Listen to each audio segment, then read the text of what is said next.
মৃত্যু এতিয়া সহজ কোনে জানে কোন কেতিয়া চিৰবিদায় ল'ব লাগিব এই পৃথিৱীখনৰ পৰা আপোন বুলি ভবা এই পৃথিৱীখন সঁচাকৈয়ে আপোন জানো সমগ্ৰ ৰাজ্যতে বিহুৰ আনন্দ উল্লাস তাৰ মাজতে এটি দুখবৰে কাণ লোৱাই গ'ল সমগ্ৰ অসমবাসী জনপ্ৰিয় কণ্ঠশিল্পী ৰাজীৱ শদিয়া আৰু নাই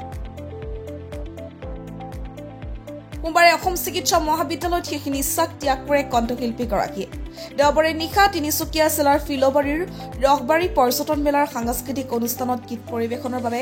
গৈছিল ৰাজীৱ শদিয়া অনুষ্ঠান আৰম্ভ কৰি এটা গীত গোৱাৰ পিছতেই হৈছিল অঘটন উপস্থিত ৰাইজৰ মাজত লাগিছিল হাহাকাৰ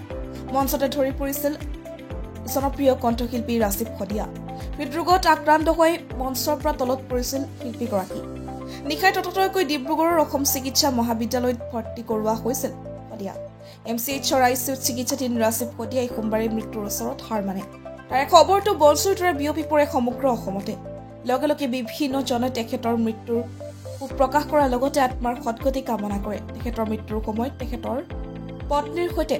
এজন কণমানি ল'ৰা সন্তান এৰি থৈ যায় ইহ সংসাৰ শুনিলোঁ ব্যথিত হৈ পৰিছিলোঁ বিশেষভাৱে শদিয়াৰ এটা বৃহৎ ক্ষতিৰ লগতে অসমবাসীয়ে ৰাজীৱ শদিয়াক হেৰুৱাই বৃহৎ এটা ক্ষতি অসমবাসীৰ হৈছে বুলি ভাবিছোঁ কাৰণ তেখেতৰ গানে নৱপ্ৰজন্মক এটা শিক্ষা দি গৈছিল এটা ভাল জাতিটোৰ কথা বা জাতি মাটি ভেটিৰ কথা চিন্তা কৰিব পৰা কিছু জ্ঞান তেখেতৰ গানেৰে দি গৈছিল গতিকে তেনেকুৱা এজন শিল্পীক হেৰুৱাই আমি মৰ্মাহত হৈছোঁ আৰু বিশেষভাৱে ৰাজীৱ শদিয়াক আমি হৃদয়ৰ শিল্পী বুলি ভাবিছিলোঁ আৰু যাৰ ফলত আজি তেখেতক হেৰুৱাই আমি মৰ্মাহত হৈ আমি আজি শদিয়াবাসী একগোট হ'ব লগা হৈছে আৰু তেখেতৰ এই মৃত্যুৰ দৰে যাতে আৰু আমাৰ হৃদয়ৰ শিল্পীবিলাক এনেকৈ আধা বাটতে নাইকিয়া হৈ নাযায় আৰু তেখেতৰ আত্মাৰ সদ্গতি কামনা কৰিছোঁ ভগৱানৰ ওচৰত প্ৰাৰ্থনা জনাইছোঁ তেখেতক যাতে ভাল স্থানত ৰাখে কাৰণ আমি আমাৰ হৃদয়ত আমি তেখেতক লৈছিলোঁ জাতিটোৱে লৈছিল শদিয়াবাসী হিচাপে মই মৰ্মাহত হৈ এইখিনিয়ে ক'লোঁ গতিকে আমি অন্তিম সৎকাৰৰ কাৰণে এতিয়া অপেক্ষাত ৰৈ আছোঁ এতিয়া শুনিলোঁ ব্যথিত হৈ পৰিছিলোঁ বিশেষভাৱে শদিয়াৰ এটা বৃহৎ ক্ষতিৰ লগতে অসমবাসীয়ে ৰাজীৱ শদিয়াক হেৰুৱাই বৃহৎ এটা ক্ষতি অসমবাসীৰ হৈছে বুলি ভাবিছোঁ কাৰণ তেখেতৰ গানে নৱপ্ৰজন্মক এটা শিক্ষা দি গৈছিল এটা ভাল জাতিটোৰ কথা বা জাতি মাটি ভেটিৰ কথা চিন্তা কৰিব পৰা কিছু জ্ঞান তেখেতৰ গানেৰে দি গৈছিল গতিকে তেনেকুৱা এজন শিল্পীক হেৰুৱাই আমি মৰ্মাহত হৈছোঁ আৰু বিশেষভাৱে ৰাজীৱ শদিয়াক আমি হৃদয়ৰ শিল্পী বুলি ভাবিছিলোঁ আৰু যাৰ ফলত আজি তেখেতক হেৰুৱাই আমি মৰ্মাহত হৈ আমি আজি শদিয়াবাসী একগোট হ'ব লগা হৈছে আৰু তেখেতৰ এই মৃত্যুৰ দৰে যাতে আৰু আমাৰ হৃদয়ৰ শিল্পীবিলাক এনেকৈ আধা বাটতে নাইকিয়া হৈ নাযায় আৰু তেখেতৰ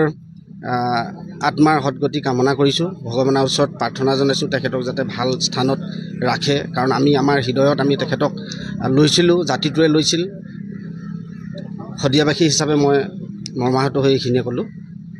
গতিকে আমি অন্তিম সৎকাৰৰ কাৰণে এতিয়া অপেক্ষাত ৰৈ আছোঁ এতিয়া শুনিলোঁ ব্যথিত হৈ পৰিছিলোঁ বিশেষভাৱে শদিয়াৰ এটা বৃহৎ ক্ষতিৰ লগতে অসমবাসীয়ে ৰাজীৱ শদিয়াক হেৰুৱাই বৃহৎ এটা ক্ষতি অসমবাসীৰ হৈছে বুলি ভাবিছোঁ কাৰণ তেখেতৰ গানে নৱপ্ৰজন্মক এটা শিক্ষা দি গৈছিল এটা ভাল জাতিটোৰ কথা বা জাতি মাটি ভেটিৰ কথা চিন্তা কৰিব পৰা কিছু জ্ঞান তেখেতৰ গানেৰে দি গৈছিল গতিকে তেনেকুৱা এজন শিল্পীক হেৰুৱাই আমি মৰ্মাহত হৈছোঁ আৰু বিশেষভাৱে ৰাজীৱ শদিয়াক আমি হৃদয়ৰ শিল্পী বুলি ভাবিছিলোঁ আৰু যাৰ ফলত আজি তেখেতক হেৰুৱাই আমি মৰ্মাহত হৈ আমি আজি শদিয়াবাসী একগোট হ'ব লগা হৈছে আৰু তেখেতৰ এই মৃত্যুৰ দৰে যাতে আৰু আমাৰ হৃদয়ৰ শিল্পীবিলাক এনেকৈ আধা বাটতে নাইকিয়া হৈ নাযায় আৰু তেখেতৰ আত্মাৰ সদ্গতি কামনা কৰিছোঁ ভগৱানৰ ওচৰত প্ৰাৰ্থনা জনাইছোঁ তেখেতক যাতে ভাল স্থানত ৰাখে কাৰণ আমি আমাৰ হৃদয়ত আমি তেখেতক লৈছিলোঁ জাতিটোৱে লৈছিল শদিয়াবাসী হিচাপে মই মৰ্মাহত হৈ এইখিনিয়ে ক'লোঁ।